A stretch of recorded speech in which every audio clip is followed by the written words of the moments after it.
Hi there, Aries. It's Jen here from tarotspirit.net. I'm here doing your February 2018 tarot reading. I'm going to do a quick love reading at the end if you're interested in that. I was just saying to a couple of the other signs that, I do these, I don't have this channel because I think I'm like some spiritual leader or guru or that I have my shit together. In fact, it's just the opposite. I feel like if I intellectually know the things that come out of my mouth and what the cards mean, but it's like putting that into practice is completely different than just saying it. So I feel like if I just, immerse myself in it, maybe someday it'll seep in like through osmosis or something. No, I'm in the trenches with you guys. I don't pretend to be or want you to think I'm like the super centered, balanced person that's got my shit together and is knows what's going on and lives some perfect life and like, no, not at all. Like, no, definitely not. Okay. So at the bottom, you're like, oh, great, click, moving on. The bottom of the deck is the Knight of Cups. So this is wanting a change in emotion. I'm going to try to make this brief. You're like the 7th one I've done. They were getting way too long. I really want to try to keep them under 10 minutes. So if it feels fast, I'm trying to do that because I don't think people want super long readings. So this is Knight of Cups is I want to change how I feel. I want to feel more gratitude, happier, more fulfilled in my life. And this is a change, making a change in that feeling. So we have some watery cards here. The moon can come up when we feel a little confused emotionally. You think about the moon can actually affect the tides. So it does have energy and a feel. It can affect us, and literally.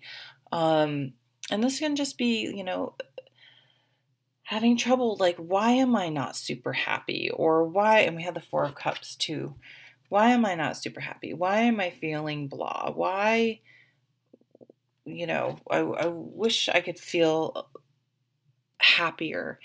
And this is something we all struggle with. And there's a million different reasons why it can be. But a lot of it is like, what measures success? What in your mind to think about, what do you think success means? I mean, for some people, and this is society tells us, it's like having a good paying job, a nice house, a nice car, going on vacations, and, money in the bank. It can be very materialistic. And so maybe you have to challenge, like, okay, what do I think success means? And then do I really think that? Like, am I going after the wrong things? And that's why maybe I'm not feeling fulfilled. Maybe, you want to examine those things. And sometimes we have like so many, like, well, would this make me happy? Would this make me happy? Would this make me happy? But we're still chasing after like things.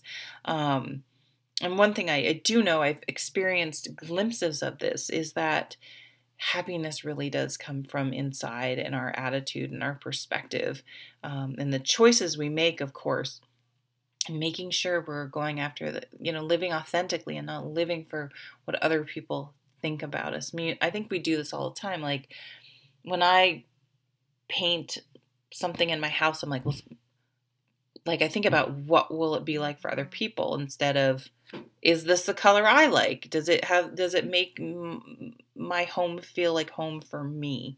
So just pondering those types of things. Getting rid of burdens. Overscheduling ourselves. Overcommitting. Feeling obligated because again, do you really feel like you have to take on this responsibility, or do you feel it's expected, or that someone will think less of you if you don't? What sort of burdens are you carrying? Are they really yours? Or are they someone else's? Are you in a codependent type of situation? Time to do, some good old-fashioned decluttering and seeing if you can't, sometimes we do overburden ourselves, busy ourselves with things, and it's like then we have an excuse. Oh, I'm too busy to actually, do things I say, well, I want to do or make me happy. We overschedule and over clutter our lives. So putting up some boundaries, like carving out some time for yourself so you can pursue, or at least have the time, the stillness to think about things and to try to sort some things out and figure out what you do want to do. One thing for some of you, it's going to be standing on your own. Be careful if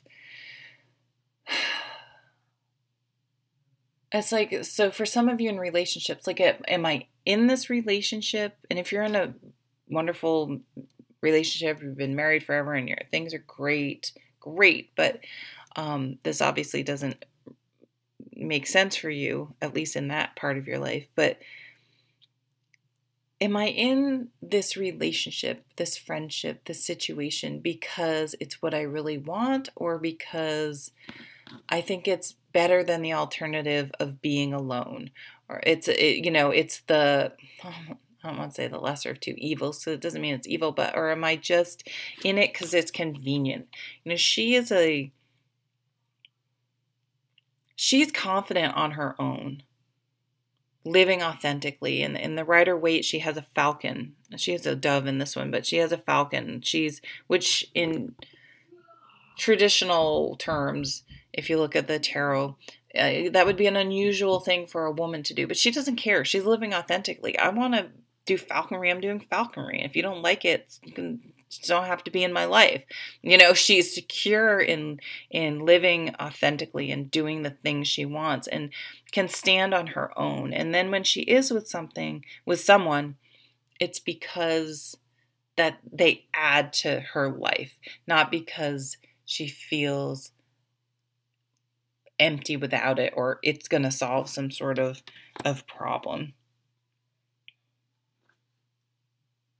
You have the card of victory. We tend to see this version of the victory card, but in the Vicevesra tarot. So you see, this victory did come after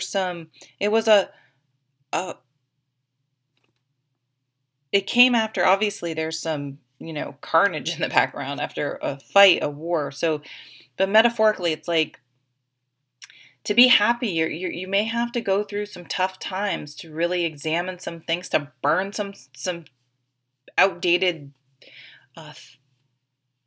thoughts you had about things, to try to shake something up and let some things go, let some people go, let some situations go, to really have this victory. It isn't just all rainbows and sunshine. To be happy, you may have to go through some difficult times. If you're in a bad relationship, getting out of it can be really hard. But on the other side, not being in some sort of relationship that really was just not healthy is going to be worth the effort.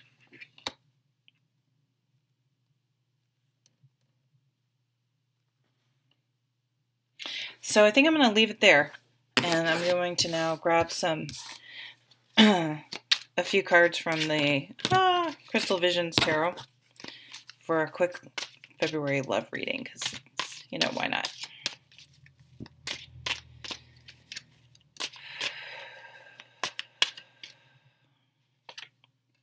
Four of Wands marriage card, Queen of Swords, King of Pentacles. The bottom of the deck is the Two of Swords, and this is really, she's protecting her heart. She's going within and really trying to figure out what she wants, which is great, but the fact that she's holding these swords over her heart, there's the Ace of Swords and Ace of Pentacles. Nice. You want to just maybe examine, are you protecting... Are you afraid to make yourself vulnerable? And it's really hard. So but you will have to open up to invite something new in any area of your life, but especially a new situation. I mean, sometimes if you're already in a relationship, you need to open up and have a heart to heart with someone, which could even ruin the relationship. But if you don't have that conversation, it's almost like it's ruined, or you're just going through the motions without, and resentment builds up. So it may be time to have a heart to heart. It may be time to open your heart. The Queen of Swords cuts away. She gets to the heart of the matter. She cuts away anything that is not honest and true. She gets to the truth in the matter. So again, this is just really being open and honest with someone.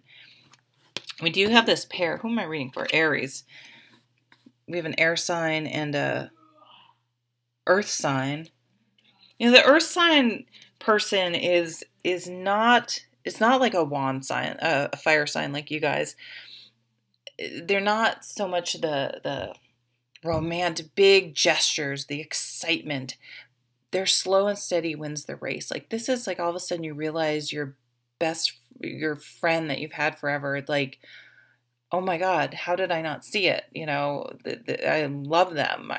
This is a relationship, or this person at work that you just never really thought of that way, or whatever. And all of a sudden it's like you see them, and it's like slowly over time you built this really beautiful relationship that's going to last. It's going to stand the test of time because it's truly built on a solid foundation.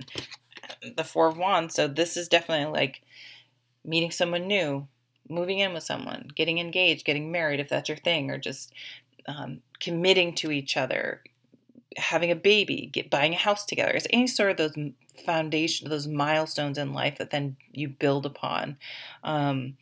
So for some of you, I can see, some sort of milestone coming through. But it's like, it's going to depend on opening your heart and really opening up to someone else. So thank you so much for watching. I hope you have a really wonderful February. Take care.